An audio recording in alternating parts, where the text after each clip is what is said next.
সারা বিশ্বের মুসলমানরা জেগে উঠবে এবং তোমাদের এই কটূক্তির বিরুদ্ধে ঐক্যবদ্ধভাবে সারা পৃথিবীতে তোমাদের বিরুদ্ধে প্রতিরোধ করে তোলা হবে।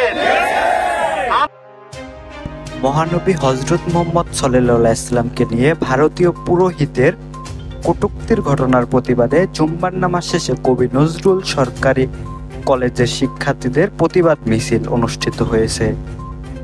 মহানবী সাল্লাল্লাহু আলাইহি ওয়াসাল্লামকে মুসলমানগণ নিজের জানমালের চেয়েও বেশি ভালোবাসেন এবং এটা ঈমানের অংশ।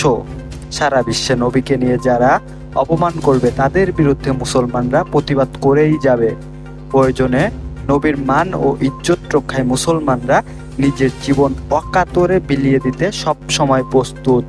বিস্তারিত দেখুন ভিডিওতে। সম্মানিত উপস্থিতি, বিশ্বনবী হযরত মুহাম্মদ মুস্তাফা সাল্লাল্লাহু আলাইহি ওয়াসাল্লামকে নিয়ে ভারতের পুরোহিত কর্তৃক যে কটূক্তি করেছে তার প্রতিবাদে আজকে কোহিনূর সরকারি কলেজের শিক্ষার্থীবৃন্দ এই বিক্ষোভ মিছিল শেষে আমরা পরিষ্কার ভাষায় বলতে চাই, হযরত মুহাম্মদ মুস্তাফা সাল্লাল্লাহু আলাইহি ওয়াসাল্লামকে নিয়ে যে পুরোহিত কটূক্তি করেছে আমরা আজকের এই সমাবেশ থেকে তার তীব্র নিন্দা প্রতিবাদ জানাচ্ছি।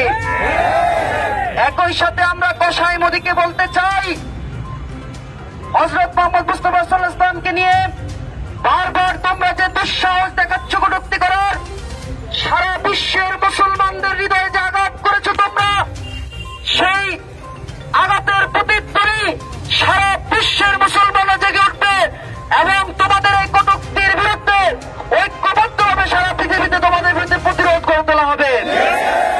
আমরা বাংলাদেশের অন্তর্বর্তীকালীন সরকারকে বলতে চাই, আপনারা অনতিবিলম্বে আপনারা কূটনৈতিক ভাবে এই কসাই মোদীকে এর প্রতিবাদ জানাবেন, অন্যথায় সারা বাংলাদেশের মুসলমানরা ঐক্যবদ্ধ হয়ে তাদের বিরুদ্ধে আন্দোলন গড়ে তুলবে, প্রয়োজনে ভারতীয় দূতাবাস ঘেরাও করবে। সম্মানিত উপস্থিতি, আমরা এটুকু বলতে চাই, আমরা কোন ধর্মের উপর আঘাত করতে চাই না। যারা আমাদের ধর্মের উপর আঘাত করতে চায় আমরা কিন্তু বসে থাকবো না।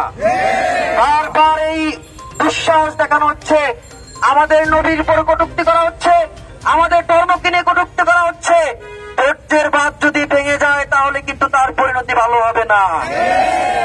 ইসলাম শান্তির ধর্ম, ইসলাম কখনো সহিংসতাকে প্রশ্রয় দেয় না, ইসলাম কখনো অন্য ধর্মকে আঘাত দিয়ে কথা বলাকে প্রশ্রয় দেয় না।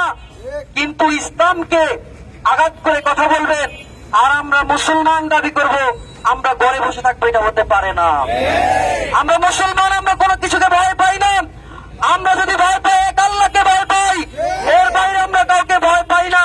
তাই আমরা বলবো এখনো সময় আছে, ইসলামকে নিয়ে, আল্লাহ রাসূলকে নিয়ে, আমাদেরকে নিয়ে কটূক্তি বন্ধ করুন, অন্যথায় ইসলামের সম্মান রক্ষার্থে, আমাদের ইজ্জত রক্ষার্থে আমরা কিন্তু আপনাদেরকে মাটির সঙ্গে মিশিয়ে দেবো ইনশাআল্লাহ।